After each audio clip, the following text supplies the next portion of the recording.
Hello. Today's JavaScript project implements what we learned last time about edge detection in images. I'll include a link in the description for that particular lecture, and it probably would be a good idea for you to take another look at the video I made about how to read raw image data into JavaScript programs in the first place. I'll put a link in for that video as well. Here's what the screen looks like, showing the sample image and buttons for all the options available. I've chosen an image of a railway station as it is full of lovely straight lines, which should form clear straight edges. The original image was considerably larger, but I have reduced it in size, not only so that it fits easily on the screen, but also to reduce considerably the processing time for each stage. You'll notice a couple of things. Firstly, the image is duplicated. The top version is the original image, included using the img tag, as per normal in HTML. The lower version is a canvas object, which will be updated to show the results of the different algorithms. The first thing that happens is that the canvas is used to duplicate the image, so that the pixel values can be read from it into the JavaScript program. Secondly, all the buttons are disabled, i.e. the captions are grayed out. That's because the processing takes a certain time to complete for each stage, and stages can't be tackled before the previous stage has been completed. As each stage completes, the code enables the appropriate button to prevent you trying to view the data that isn't available yet. It isn't generally a problem with such a small image, and you might well find that the moment you load the web page, all the buttons are enabled. However, if you want to analyze a larger image, you might find yourself waiting for button captions to turn from grey to black. Here's a close-up showing the different options available. The image is automatically converted into grayscale. You don't need to click on a button for that. Once it's a grayscale, you can view the result of Roberts edge detection, or Pruitt, or Sobel. You can also view the results of canny edge detection, plus every single step in that process. The canny edge detector relies on one of the three basic algorithms, Roberts, Pruitt, or Sobel, at its heart, and a radio button allows you to select which of the three you want to use. They can be selected independently of the basic edge detection controlled by buttons on the left of the screen, i.e. you can select Pruitt edge detection for use in the canny algorithm and still observe what effect Roberts or Sobel, or Pruitt for that matter, has on the original image. The default selection is Roberts. Essentially, what the program does is run a function for each of those buttons. I have stuck to the pattern of starting all these function names with the word do and an underscore. Each one finishes its task and then kicks the next one off. Now it will be an easy matter simply to have one large function that contains calls to each of these in turn. However, with any image larger than a postage stamp, this will take a long time. At some point, your browser would jump in with a message to the tune of, "It would appear that your web page has crashed. Would you like me to abort the code?" I have implemented the code in such a way that it treats each function as a separate entity, rather than as one long program. Instead of running the code in a block, it runs the first function, which then sets a timer going to run the next one before terminating. Effectively, the program shuts down, but not before it has set a fuse running, which picks up where the previous part left off. The timer is set so that 1 millisecond after the function doGrayscale dies, the function doRoberts will start. This way, JavaScript never hogs the processor for long enough to cause any problems. Just before each function terminates, it sets the appropriate button so that the user can view the results of the calculation that has just happened. It does this by setting the disabled property of that button to false. For small images, you will see these button captions turn black almost immediately. If the image is larger, it might take quite a while for all the results to be available for viewing. You'll find that all do functions in the program, apart from the last one in the line, do final canny, end with a pair of statements like this. For each function starting with do, there is a corresponding function with the same name, except that it starts with show and an underscore.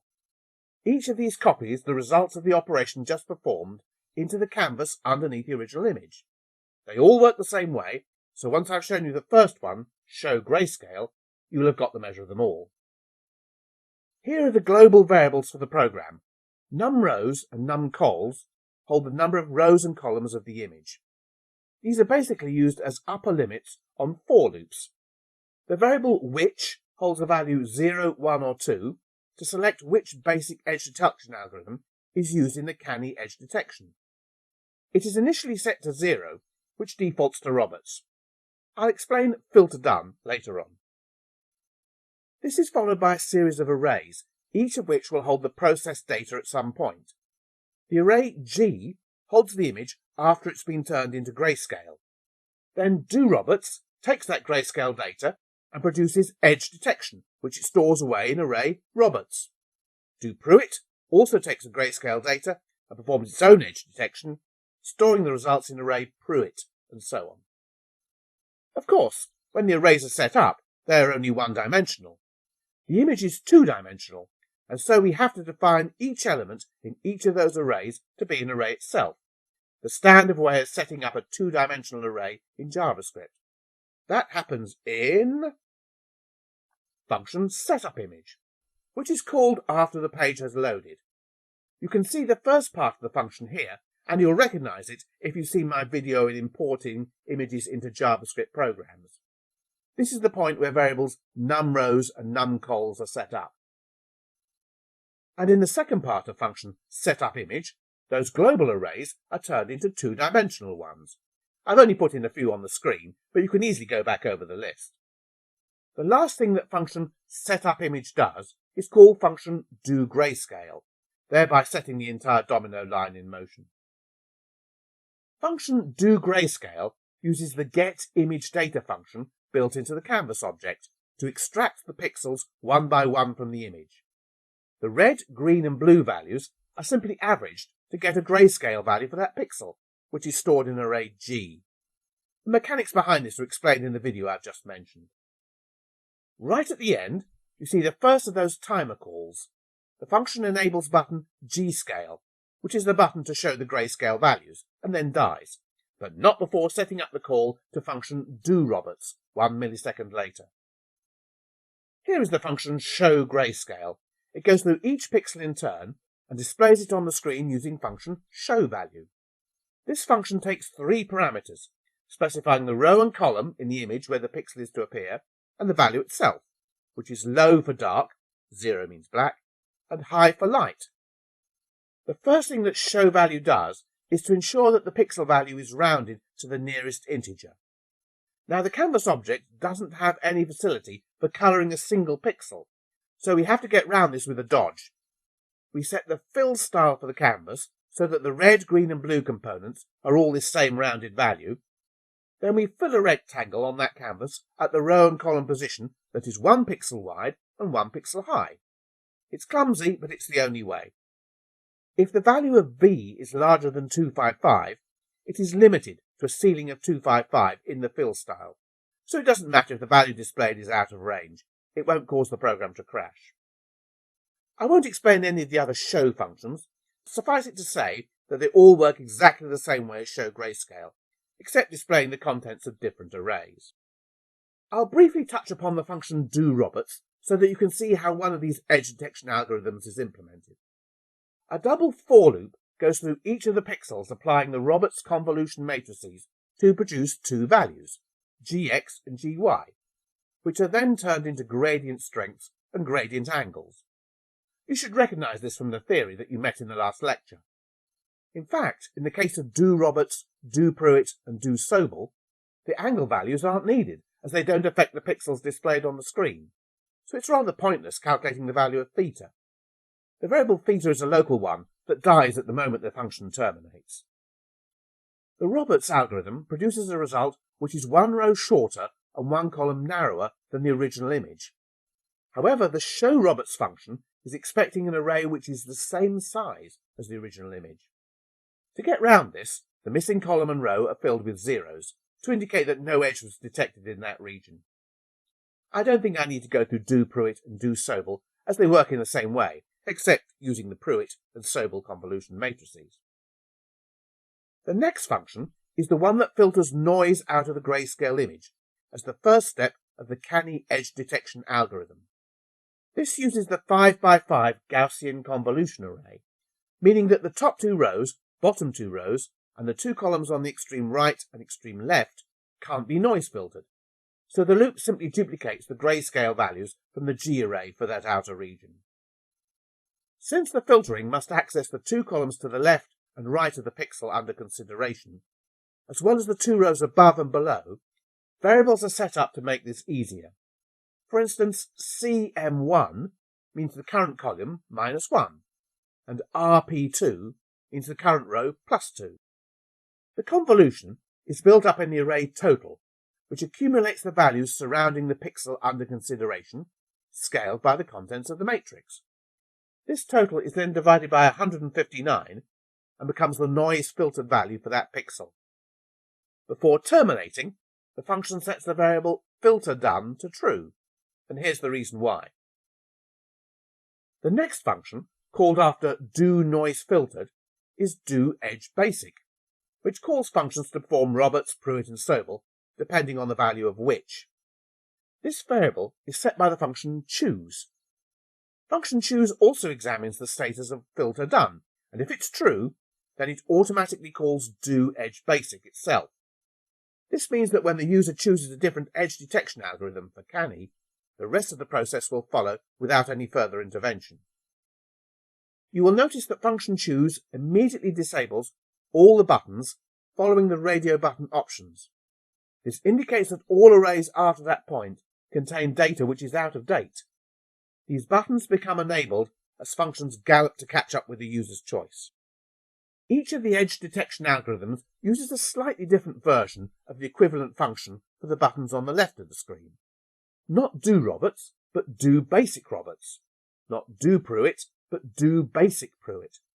Not doSobel, but doBasicSobel. Here's the code inside the function doBasicPruitt.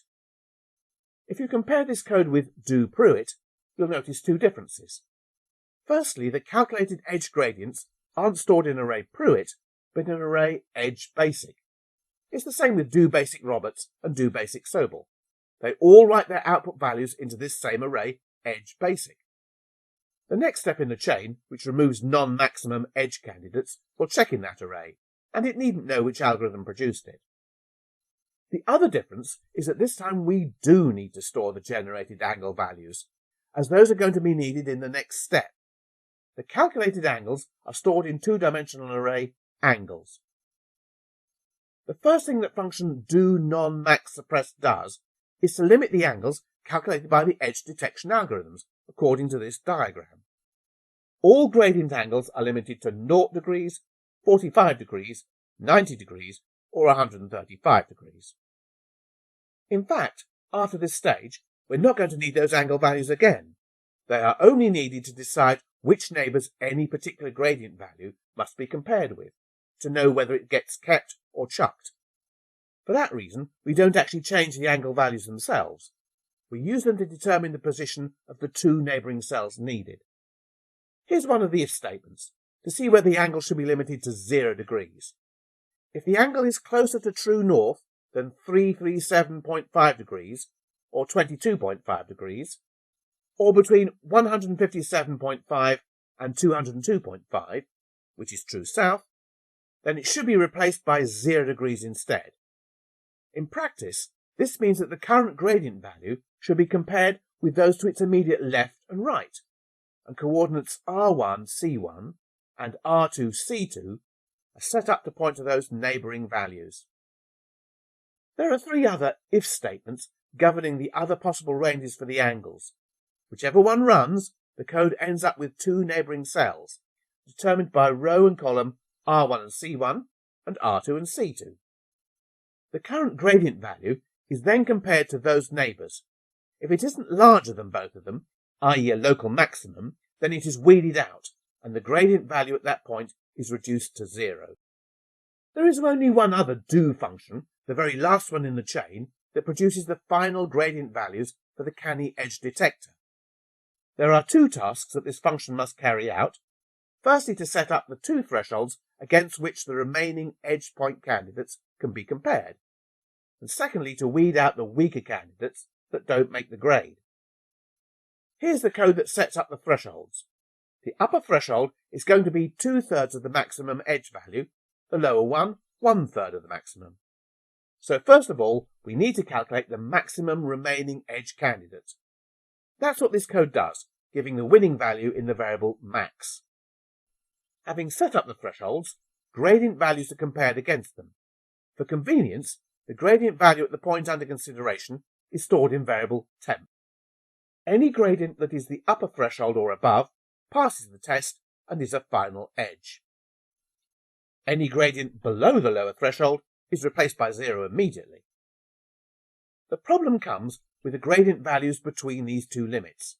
In their case, another double for loop is run for the values immediately surrounding the current one, determining whether there is at least one value in the vicinity that exceeds the upper threshold. If so, then the dubious value is accepted as a proper edge. The exact number of strong candidates in the 8 surrounding cells doesn't matter, as long as there is at least one. That's the reason the variable strong, indicating the presence of a strong neighbour, is a true-false value rather than a count. So, I think perhaps you'd like to see some of the results of this picture of the station. Here I show you the Roberts, Pruitt and Sobel algorithms, and results of the Cagney algorithm. And there you are, one full demonstration of edge detection in images on a web page. I can't really think of many improvements to the program. Perhaps you could institute some sort of menu so that the user can specify which photograph is to be uploaded to the page, rather than have it hard-coded. It's also a shame that the gradient angles for the standalone Roberts, Pruitt and Sobel algorithms are calculated but never used, or even displayed. It should be an easy matter to include, say, a text area into which the gradient strengths and angles could be written, for the user to download and do with it whatever he thinks best. I hope you found this program interesting. Please do let me know how you improve it in the comments. I would also appreciate it if you clicked on the subscribe button below and the like button, of course. These are two buttons on your screen that are never disabled. Thank you.